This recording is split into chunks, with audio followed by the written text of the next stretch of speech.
کہ جس کے پشت پناہ وہ قوتیں ہیں کہ جنہوں نے آج پاکستان کو اس حالت میں پہنچا دیا ہے کہ غریب تقریباً قریب المرگ ہے، مہنگائی کے ہاتھوں پس گیا ہے۔ 35 روپے روزانہ ڈیزل اور پیٹرول کی قیمت جب بڑھے گی تو 32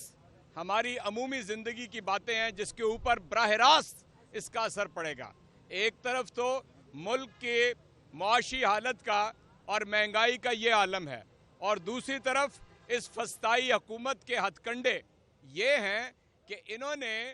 وہاں سے ساری رات جگایا فواد چودھری کو اور اس کو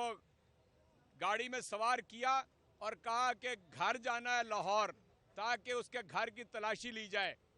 حالانکہ کوئی چیز تلاشی لینے والی نہیں ہے۔ اس کے بعد یہ کہا کہ ہم فورنزک لیب لے کر جانا چاہتے ہیں، یعنی کسی انسان کی بلکہ سائنسدانوں کی بھی سمجھ میں نہیں آئی کہ ایک شخص نے اپنے اوپر FIR درج ہونے والی تقریر جو ہے اس کو منوان تسلیم کر لیا ہے، تو پھر آپ نے کیا ریکور کرنا ہے؟ اس کے دماغ کے اندر سچ ہے وہ ریکور کرنا ہے، اس کے دل کے اندر توانائی اور قوت ہے وہ آپ سرچ کرنا چاہتے ہیں۔ وہ سب کچھ بتا چکا ہے، اس کے باوجود اس کو لے کے پھر رہے ہیں، محض اس لیے کہ کل دوبارہ جب عدالت میں پیش ہوں گے تو کہیں گے جی کہ وہ لیب بند تھی، سڑک نہیں کھلی تھی، اس لیے ہم دوبارہ ریمانڈ لینا چاہتے ہیں، سوائے اس کے کہ انسانی حقوق کی پامالی کرنا چاہتے ہیں۔ آپ کو معلوم ہے کہ بین الاقوامی جو چارٹر ہے اس میں جو حوالاتی ہوتا ہے یا قیدی ہوتا ہے اس کے بھی حقوق ہوتے ہیں، اس کو آرام ہونے کا وقت دیا جاتا ہے، کھانے اور پینا دینا جو گرفتار کرتا ہے اس کے ذمہ ہوتا ہے۔ یہ سارا کسٹوڈیل ٹارچر ہے۔ امریکی جو ہیومن رائٹس کی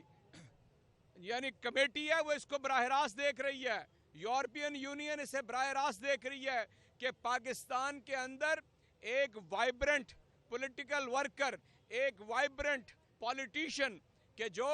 اپنی بات کہتا ہے اس کے اوپر کھڑا رہتا ہے، ساتھ یہ سلوک روا رکھ رہے ہیں اور یہ سارا قابل مذمت ہے۔ اور آپ حیران ہوں گے کہ آخری اطلاع کے مطابق سیال موڑ سے انہیں واپس لے گئے ہیں۔ یہ ہے آپ کی، یہ ہے امپورٹڈ حکومت، یہ ظالمانہ نظام اور ان کے پشت پناہ۔ میں پشت پناہ پہ زور اس لیے دے رہا ہوں کہ یہ تو بہت ہی کمزور بودے بزدل لوگ ہیں، یہ کام نہیں کر سکتے اپنے آقاؤں سے، پھر کہتے ہیں کہ اس کو منشی کیوں کہا، جب میں نے پہلے دن کہا تھا منشی تو کیا چپڑاسی کی بھی ہماری نظر میں عزت ہے، یہ اس سے بھی گرے ہوئے لوگ ہیں۔ چنانچہ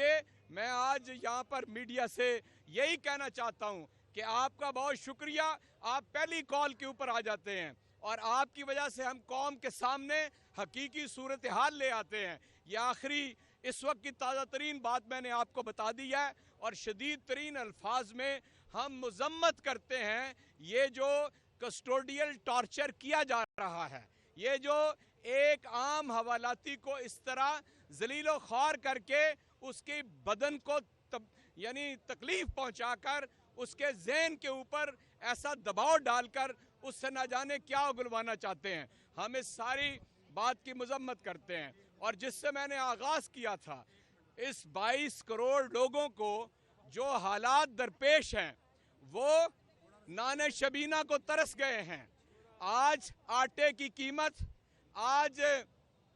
یہ قیمتیں بتانے کے لیے چیمہ صاحب آ گئے ہیں، میں اپنی بات کو مختصر کرتا ہوں۔ یہ مہنگائی کے اوپر بات کریں گے آپ کے سامنے، جو سب سے زیادہ ہمارے جیسے لوئر مڈل کلاس اور مڈل کلاس اور عام آدمی کا سب سے بڑا مسئلہ اس وقت بن چکا ہے۔ جتنے دن یہ امپورٹڈ حکومت قائم رہتی ہے اتنے ہی حجاز دن چودھری کی یہ میڈیا اپنے سے آقا گفتگو۔ امریکہ اور ان کے جو امریکہ کے جو حجاز ہتھکنڈے ہیں، چودھری وزیر کی IMF، میڈیا ان سے کے تابع گفتگو۔ محض ہیں اور یہ اس ملک کو برباد کرنا چاہتے ہیں۔ اور اس کی جو اسٹریٹجک اہمیت ہے کہ مسلمان دنیا کے اندر